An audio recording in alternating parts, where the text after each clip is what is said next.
नमस्कार। जैसा कि बैसाख मास की शुरुआत हो चुकी है, जो हमारा बैसाख मास है वो 3 अप्रैल से शुरू हुआ है और जो बैसाख मास है वो 1 मई तक चलेगा।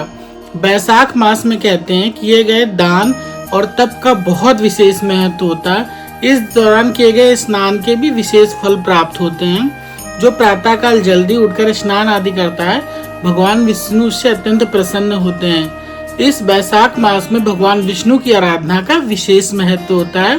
भगवान विष्णु के आप मधुसूदन रूप की आराधना इस दौरान कर सकते हैं। इस दौरान जल, पंखा, छतरी और अनाज का दान करना विशेष पुण्यदायी माना जाता है। जल दान का इस समय विशेष महत्व होता है और भगवान विष्णु की कृपा पाने के लिए महीना सबसे उत्तम महीनों में माना गया है।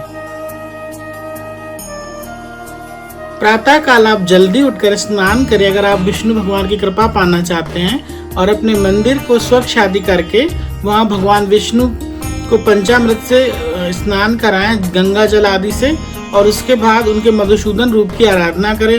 ओम नमो भगवते वासुदेवाय इस मंत्र का जाप कर सकते हैं और माँ तुलसी की आराधना करें, उन पर घी का दिया जलाएं बैसाख मास में। इस तरह आप भगवान विष्णु की कृपा प्राप्त कर सकते हैं। अब बात करते हैं बैसाख मास की कथा की। तो अध्याय पहला हम शुरू कर रहे हैं।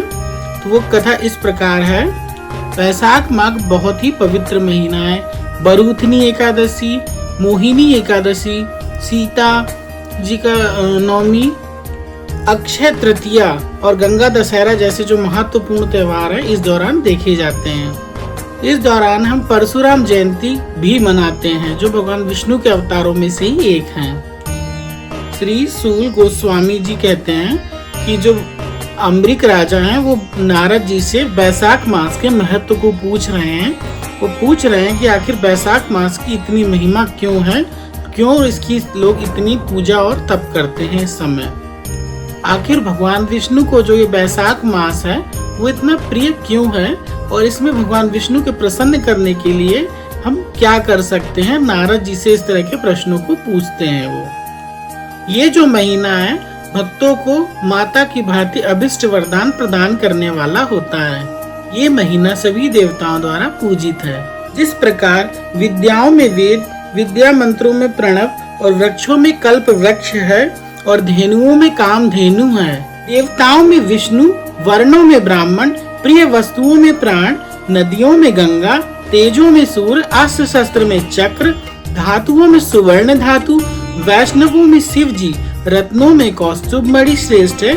उसी प्रकार धर्म के आधारभूत महीनों में बैसाख मास अत्यंत उत्तम है। जो व्यक्ति बैसाख मास में जल्दी उठकर स्नान करता है, भगवान विष्णु से अत्यंत प्रसन्न रहते हैं।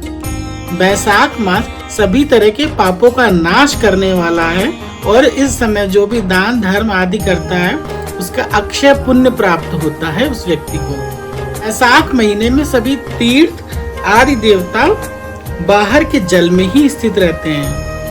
वह भगवान विष्णु जी की आज्ञा से समस्त जीवों का कल्याण करने हेतु सूर्योदय से लेकर 6 दंड के अंदर वहीं उपस्थित रहते हैं। नारद जी कहते हैं कि जल के समान कोई दान नहीं है। बैसाख मास में जल दान का विशेष महत्व है। खेती के समान बढ़कर कोई धन नहीं और जीवन से बढ़कर कोई लाभ नहीं। दान से बढ़कर कोई सुख नहीं होता। दया के समान कोई धर्म नहीं होता। धर्म के समान कोई मित्र नहीं। सत्य के समान कोई यश नहीं। आरोग्य के समान कोई उन्नति नहीं। भगवान विष्णु से बढ़कर कोई रक्षक नहीं है और बैसाख मास के समान कोई पवित्र महीना नहीं होता।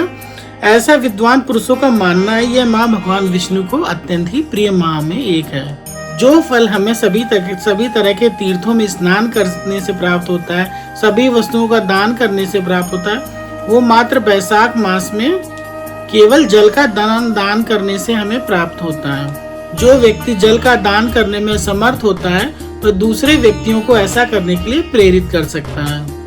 अगर आपके पास धन है और आप समर्थ हैं तो अपने घर के आसपास या दूर स्थलों पर जैसे राजमार्ग वगैरह में आप प्याऊ लगवा सकते हैं, बड़े बड़े घड़े रखवा सकते हैं, ताकि वहां से गुजरने वाले लोग उस जल को पिएं और संतुष्ट हो और उनकी प्यास मिटे।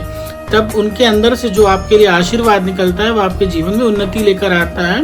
और बैसाख मास में वैसे भी जल दान का विशेष महत्व होता है। जल का दान ऋषियों, पितरों और देवताओं को तृप्त करने वाला होता है। जो व्यक्ति प्याऊ लगवाता है या जल का दान करता है, उसे सभी देवताओं की कृपा प्राप्त होती है, उसके सभी कार्य सुगम हो जाते हैं। वैशाख मास में जल की इच्छा रखने वाले को जल, छाया की इच्छा रखने वाले को छाता और पंखे की इच्छा रखने वाले को पंखे का दान करना चाहिए।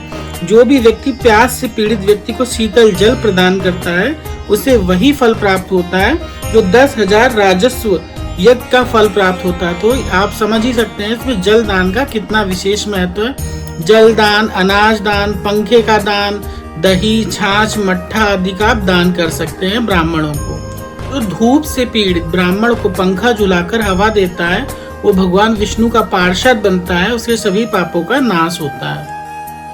वैशाख माह में पादुका का दान करता है तो वो यमलोक का तिरस्कार करके विष्णु लोक को जाता है, बैकुंठ लोक की उसे प्राप्ति होती है।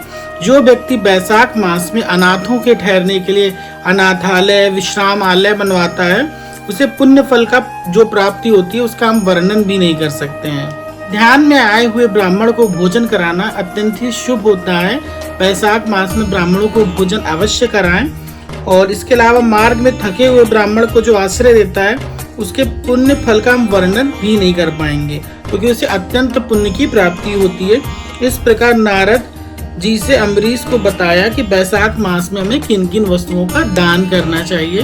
तो आप भी इस वैशाख मास में जल, पंखा, छाता, अनाज, छाछ, मट्ठा, दही, शीतल जल आदि का दान कर सकते हैं।